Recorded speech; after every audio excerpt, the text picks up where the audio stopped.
नमस्कार दोस्तों, आपका हमारे चैनल में बहुत बहुत स्वागत है। प्रॉपर्टी खरीदना हर भारतीय का एक सपना होता है, लेकिन यह सपना तब तक अधूरा और जोखिम भरा रहता है जब तक आप कानूनी दस्तावेजों की प्रक्रिया को सही तरीके से पूरा नहीं कर लेते। साल 2025 में भारतीय रियल एस्टेट सेक्टर में हो रहे बड़े बदलाव जैसे रेरा के सख्त नियमों और डिजिटल रजिस्ट्री की बढ़ती मांग के बीच सही दस्तावेजों को समझना और उनकी जांच करना सबसे महत्वपूर्ण है। आज हम इसी जटिल विषय पर एक पूर्ण और विस्तृत विश्लेषण देने वाले हैं। इस वीडियो में आप क्या क्या जानेंगे वो देख लेते हैं। कानूनी दस्तावेजों की चेकलिस्ट क्या क्या है। 2025 में एक संपत्ति खरीदते समय किन 10 से 12 सबसे जरूरी दस्तावेजों की जांच करनी चाहिए। दूसरा है real estate registration process. Bharat में संपत्ति की रजिस्ट्री कैसे होती है, डिजिटल और बायोमेट्रिक प्रक्रिया में क्या बदलाव आए हैं। तीसरा देखते हैं सही दस्तावेज न होने पर आपको क्या क्या बड़े वित्तीय और कानूनी नुकसान हो सकते हैं, जैसे संपत्ति का अवैध घोषित होना या लोन विवाद, आपको उस पर लोन नहीं मिलना। चौथा इस पे पॉइंट हम लोग देखते हैं दस्तावेज पूरे करने के बेनिफिट्स क्या क्या हैं, कानूनी रूप से सुरक्षित संपत्ति खरीदने के क्या क्या फायदे हैं, जैसे बेहतर रिसेल वैल्यू और आसान बैंक लोन।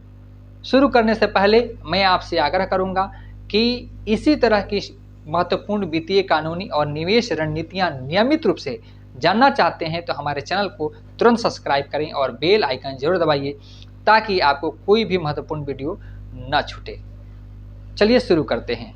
प्रॉपर्टी खरीदते समय दस्तावेजीकरण की प्रक्रिया को समझना आपको धोखाधड़ी से बचाता है और संपत्ति पर आपका कानूनी अधिकार सुरक्षित करता है। 2025 में रेरा यानी रियल एस्टेट रेगुलेटरी अथॉरिटी और सरकारी पारदर्शिता पहल के कारण यह प्रक्रिया और भी सख्त हो गई है।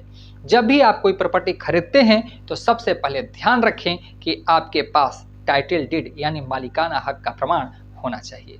यह वो दस्तावेज है जो बताता है कि बेचने वाला व्यक्ति असली मालिक है या नहीं। अगर टाइटल डीड सही नहीं है तो आप लाखों रुपए देकर भी किसी और की जमीन खरीद सकते हैं और बाद में कोर्ट में सालों तक फंसे रह सकते हैं। दूसरा सबसे जरूरी दस्तावेज है सेल डीड, विक्रय विलेख, जो रजिस्ट्रेशन के समय बनता है और ये बताता है कि प्रॉपर्टी का स्वामित्व अब आपके नाम ट्रांसफर हो गया है।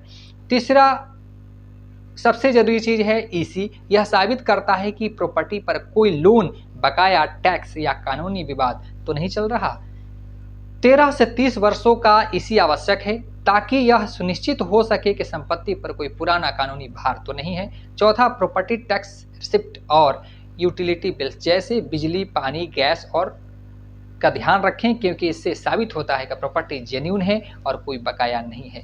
पांचवी, और आप अंडर कंस्ट्रक्शन प्रॉपर्टी ले रहे हैं तो रेरा रजिस्ट्रेशन नंबर जरूर चेक करें क्योंकि 2025 में भारत में बिना रेरा अप्रूव्ड प्रोजेक्ट, खास करके अपार्टमेंट्स को में निवेश करना सीधा जोखिम है। यह नंबर दिखाता है कि बिल्डर ने सभी नियमों का पालन किया है। इसके अलावा बिल्डर से ऑक्यूपेंसी सर्टिफिकेट ओसी, भोग प्रमाण पत्र और कंप्लीशन सर्टिफिकेट सीसी, समापन प्रमाण पत्र लेना न भूलें। ओसी बताता है कि इमारत रहने लायक है और सीसी प्रमाणित करता है कि निर्माण पूरा हो चुका है। इन दस्तावेजों में चूक का सबसे बड़ा जोखिम यह है कि आपका पूरा निवेश डूब सकता है। यह नगर निगम आपके बिना ओसी सीसी वाले नियम को अवैध घोषित करके ध्वस्त कर सकता है, जैसा कि अक्सर देखा गया है। अब बात करते हैं रियल एस्टेट रजिस्ट्रेशन प्रोसेस 2025 की। अब यह प्रक्रिया ज्यादातर राज्यों में डिजिटल और ट्रांसपेरेंट हो गई है।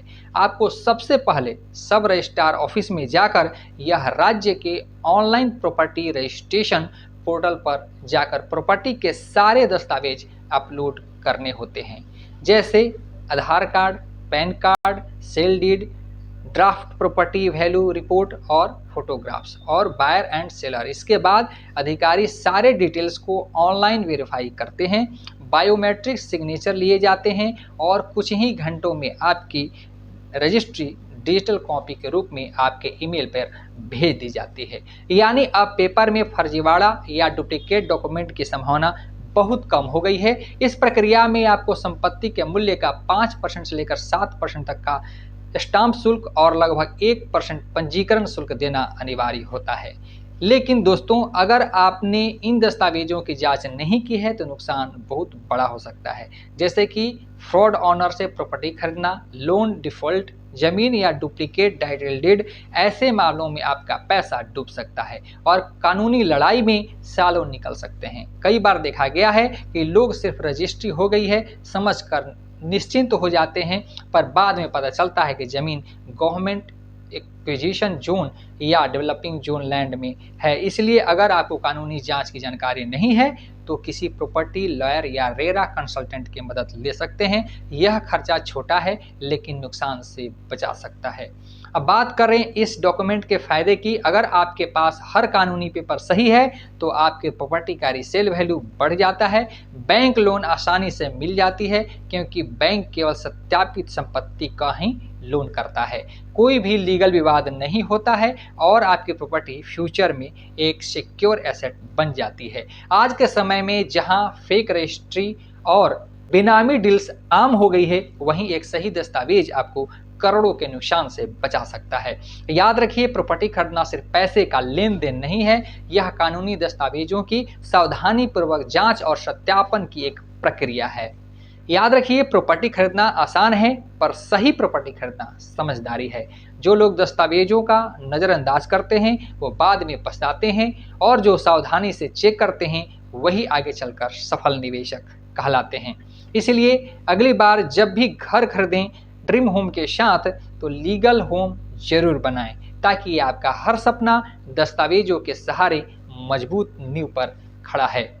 साथ ही अगर पटना में, अगर बिहटा एरिया में अगर आप प्लॉट लेना चाहते हैं तो मुझे कमेंट करें। मैं यही काम 9 साल से बिहटा में ही कर रहा हूं, तो मुझे इसका अच्छा खासा जानकारी है और आपको एक अच्छा प्रॉपर्टी मिल सकता है। ये वीडियो कैसा लगा कमेंट में ज़रूर बताइए। फिर मिलेंगे नए वीडियो में नए टॉपिक के साथ। अभी के लिए जय हिंद, जय भारत।